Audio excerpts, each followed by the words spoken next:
कैसे मांगते हैं? पूरी दिल्ली में जहां रामलीलाएं बंद हैं, वहीं पे शास्त्री पार्क में एक रामलीला हो रही है और ये पिछले लगातार कई सालों से अपनी ऐसी ही आयोजन प्रस्तुत कर रही है। यह रामलीला पिछले कई सालों से हो रही है और इस बार भी हो रही है। यहाँ पे कोविड-19 की जो भी गाइडलाइन है उसको पूरा फॉलो किया जा रहा है और साथ ही साथ यहाँ पे प्रशासन का भी पूरा बंदोबस्त है। यहाँ की टीम वर्क कहें या यहाँ का लोगों का भगवान के प्रति श्रद्धा कहें, वह लगातार साल दर साल बढ़ता जा रहा है और वो अपने टीम वर्क को स्ट्रॉन्ग करते जा रहे हैं। इन्हीं सब चीज़ों को देखते हुए ये आप देखिए, ये विष्णुता रामलीला कमेटी का वो मंच है जहाँ पे लगातार रामलीला का मंचन हो रहा है पिछले कई सालों से।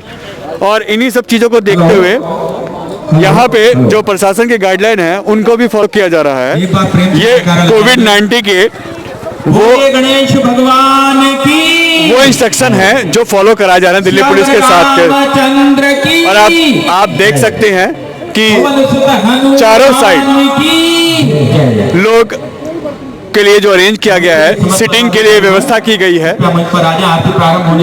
आप देखिए, ये सिटिंग की व्यवस्था है, इसमें भी डिस्टेंस मेंटेन किया जा रहा है। लोगों को मास्क बांटे जा रहे हैं। जो यहाँ के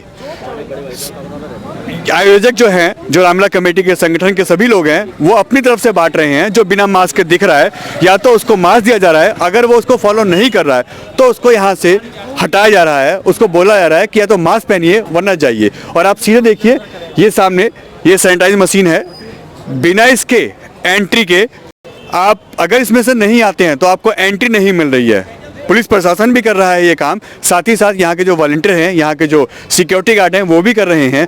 और इसके अलावा ये जो टीम है, ये वो संगठन की टीम है, ये वो यहाँ के आयोजक हैं जो लगातार ये काम कर रहे हैं। इनको कई बार लोगों का गुस्सा का सामना भी करना पड़ रहा है, मगर उसके बाद भी यह लोग लगातार ऐसे कर रहे हैं। और इनकी अपील आप भी सुनिए जी। आज आपने देखा कि बहुत भव्य मंचन हुआ था और कल की भी रामलीला का लोगों ने बहुत आनंद उठाया है। ऐसे में दिन पे दिन रामलीला आपकी बहुत अच्छे स्टेज पे चली जा रही है, लोग इसका आनंद ले रहे हैं। कैसा लग रहा है आपको? देखिए, जब जिस कार्य को हम कर रहे हैं और उस कार्य में सफलता जब हमें मिलती है तो बड़ा मन प्रसन्न होता है और ये लगता है कि जो हमने इस एरिया की जनता के लिए जो करना चाहा था वो बहुत अच्छे से हम कर भी पा रहे हैं और जनता को भी पसंद आ रहा है। तो बड़ी प्रशंसा होती है मन में और उत्साह मिलता है कि आगे इससे भी बढ़ चढ़ के कोई काम करें। आगे दिन पे दिन जैसे रामलीला बढ़ेगी तो क्या विशेष रहेगा? और ये इस एरिया की पहली रामलीला है जो हो रही है। देखिए, जैसे आपने बताया कि इस एरिया की सबसे रामलीला है, वैसे ही हमारा प्रयास शुरू से 1-2 महीने से आपने भी देखा होगा, भूमि पूजन के समय भी हमने पूरी तैयारी कर रखी थी। गाइडलाइन ना आने के पहले भी हमने अपनी पूरी रामलीला की तैयारी कर रखी थी, जिसकी बदौलत आज हम इस स्टेज पे आए हैं कि समय से पहले हमारी सब तैयारियां हैं। लेकिन अब देखिए, हम अपने मंच से जो है यहाँ कोविड-19 की जितने से ज़्यादा लोगों तक हम उसकी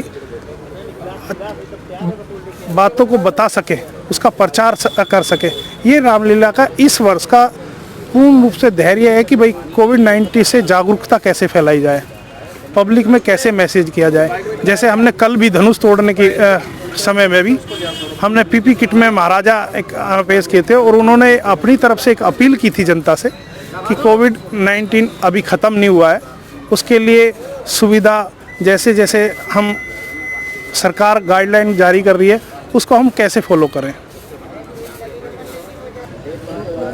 दिवाकर जी, वैसे तो आप लोग प्रचार प्रसार लगातार कर रहे हो, मगर कोविड-19 के लिए क्या तैयारियां हैं और आने वाले दिनों में इससे कैसे पार पाया जाएगा जब भीड़ बढ़ेगी? विष्णुता रामलीला कमेटी के मंच पर आज चौथे दिन की लीला यहाँ मंचन की जा रही है।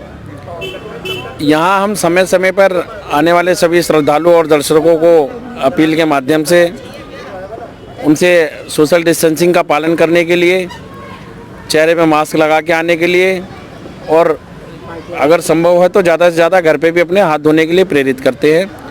हमारे कलाकार भी मंच से उनको किसी न किसी रूप में 2 बार 3 बार जितना संभव हो सकता है कार्यक्रम के दौरान उनको अपनी तरफ से शिक्षित करने का, जागरूक करने का प्रयास करते हैं। कल भगवान राम ने भी एक मैसेज दिया था, मास्क लगा के लोगों के बीच में गए थे और ये मैसेज दिया था कि मास्क लगाइए, यही बचाव है। देखिए, वो तो नारायण है, लेकिन अगर वो नर के रूप में इस धरती पे प्रवेश करते हैं, अपना समय गुजारते हैं, तो उनके लिए भी महामारी से बच पाना बहुत मुश्किल हो सकता है। तो उन्होंने खुद भी सावधानी बरतते हुए मास्क का उपयोग किया, माता जानकी माँ ने मास्क का उपयोग किया, और गुरुजी के साथ जब वो भ्रमण पे थे, लक्ष्मण जी, गुरुजी और श्री राम जी, तो उन्होंने भी मास्क का उपयोग किया। इसके अतिरिक्त जब हमारे स्वयंवर का सीन चल रहा था, तो अलग अलग देशों से राजा जो आए हुए थे, उसमें सभी ने सोशल डिस्टेंसिंग का पालन करते हुए मास्क लगाया था। उसके बावजूद किसी देश के राजा को कोरोना के रूप में यहाँ प्रदर्शित किया था, जिसने अपने आप को किसी भी चीज़ को छूने के लिए मना किया, किसी भी चीज़ को छूने के बाद उससे कोरोना होने के खतरे के बारे में यहाँ की जनता को जागरूक किया। तो कई शिक्षाप्रद कार्यक्रम भी इस मंच के माध्यम से लोगों के लिए किए जा रहे हैं। ठाकुर साहब, रामलीला जैसे जैसे आगे बढ़ रही है, क्या क्या सीन, क्या क्या दृश्य देखने को मिलेंगे, और रामलीला में विशेष आकर्षण क्या रहेगा आने वाले टाइम में? ये रामलीला अपने आप में जमुना पार की सबसे श्रेष्ठ रामलीलाओं में से आती है। कल हमारे यहाँ पे सीता जी का जन्म, सीता स्वयंवर, और बहुत सारे हमारे अतिथि भी आए हुए थे। बहुत अच्छा आकर्षण था, पूरा ग्राउंड भरा हुआ था, लेकिन सोशल डिस्टेंसिंग को पूरी तरीके से मैनेज किया गया था। सैनिटाइज़र और मास्क की पूरी व्यवस्था थी। ग्राउंड के अंदर मशीन लगी हुई है सैनिटाइज करने की। हर आदमी के लिए रामलीला की तरफ से विष्णु अवतार रामलीला कमेटी के मास्क वितरित किए गए हुए हैं। हर जगह पे सैनिटाइज़र, पूरे कलाकारों को कल 50 सैनिटाइज़र ला के दिए हैं। सारे लोगों का सैनिटाइज़र की और सोशल डिस्टेंसिंग की व्यवस्था को पूरी तरीके से मैनेज किया जा रहा है। और हर दिन नटराज कला केंद्र के द्वारा इस बार सभी दर्शक सराह रहे हैं। हर दिन एक नया कुछ न कुछ अद्भुत मिलता है यहाँ देखने को। लोगों में बड़ा क्रेज है रामलीला को देखने का। इस एरिया की पहली रामलीला है जो इस तरीके से हो रही है, या तो हो नहीं रही या फिर उनके तरीके चेंज हो गए हैं। आपको कितना गर्व महसूस हो रहा है, क्योंकि पब्लिक भी इसका एंजॉय कर रही है, आनंद ले रही है, और लोगों के लिए बहुत हर्ष का विषय बन गया है रामलीला। सब प्रभु श्री राम के ऊपर छोड़ दिया गया था और हमने सिर्फ कोशिश की थी, करवाने वाले वही हैं। हम काफ़ी समय से पिछले पूरे महीने से तैयारियों में जुटे हुए थे और हमें आशा थी कि भगवान राम कृपा करेंगे और लीला हमारी जारी रहेगी। इसी कड़ी में हमें 12 या 13 तारीख को सरकार की तरफ से और प्रशासन की तरफ से परमिशन मिली, और बहुत हर्ष की बात है कि हम जो मेहनत कर रहे थे, रामलीला हम करते नहीं अगर परमिशन नहीं होती तो, क्योंकि हमें हमारा पहला कर्तव्य है प्रशासन के साथ कोऑपरेट करना। लेकिन प्रशासन से परमिशन मिल गई और चूंकि हम तैयारियों में लगे हुए थे, इसलिए ये संभव हो पाया। अन्यथा ये 2 या 3 दिन में इतना बड़ा सेटअप करना और पूरी कोरोना प्रोटोकॉल का ध्यान रखते हुए व्यवस्था को मैनेज करना पॉसिबल नहीं था 2-3 दिन के अंदर। ये हमारे महीनों से चल रहे प्रयास थे, और परमिशन मिलने के बाद फिर हमें बड़ा अंदर से खुशी महसूस हुई, और हमारा ये कार्यक्रम आगे जारी है। भगवान की कृपा दृष्टि हमारे ऊपर बनी हुई है, और जल्दी ये कोरोना रूपी महामारी से भी प्रभु श्री राम से हम प्रार्थना करते हैं कि हम संकट से निकल पाएंगे, पूरा देश हमारा संकट से निकल पाएगा। मिश्रा जी, जैसा कि यहाँ पे देखा गया कि भगवान राम ने मास्क लगाया था, भगवान लक्ष्मण ने मास्क लगाया था, माता सीता जी ने मास्क लगाया था, और साथ ही साथ एक पीपी किट पहन के योद्धा आए थे, उन्होंने भी एक संदेश दिया। ये कॉन्सेप्ट कैसा आया आप लोगों के दिमाग में, और आने वाले समय में ऐसी और कौन सी चीज़ें देखने को मिलेगी इस रामलीला में? ऐसा है, हम लोग कोरोना काल से करीब मार्च से कोरोना से पीड़ित हैं, और जब आप देख रहे हो देश के बड़े बड़े हमारे नेता लोग, बड़े सभी लोग जो है, हमारे जैसे स्वास्थ्य मंत्री भी बराबर संदेश देते रहते हैं कोरोना से बचिए, और कोरोना से क्या क्या उपाय है, कैसे है। ये सब देखते हुए हम लोगों ने सोचा कि यहाँ पे हज़ारों की भीड़ होगी, तो हज़ारों की भीड़ को उनको बताने के लिए हमने ये चुना कोरोना वायरस के लिए। उन कोरोना योद्धा को भी लाया, बताया, दिखाया कि इस तरह से सब लोग सावधानी बरतिए। और मास्क हमने खुद मास्क बनवाया है, और सबको जिसके पास मास्क नहीं रहता है, हम खुद अपनी जो है यानी कंपनी की तरफ से बनवा के उनको दे रहा हूं।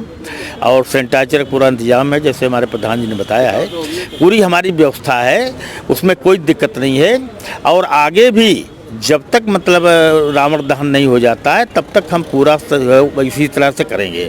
अब रही बात अगर पुतला दहन में आगे क्या गाइडलाइन मिलती है, कहाँ जलाने कहते हैं, कैसे करते हैं, उसके लिए बाद में करेंगे।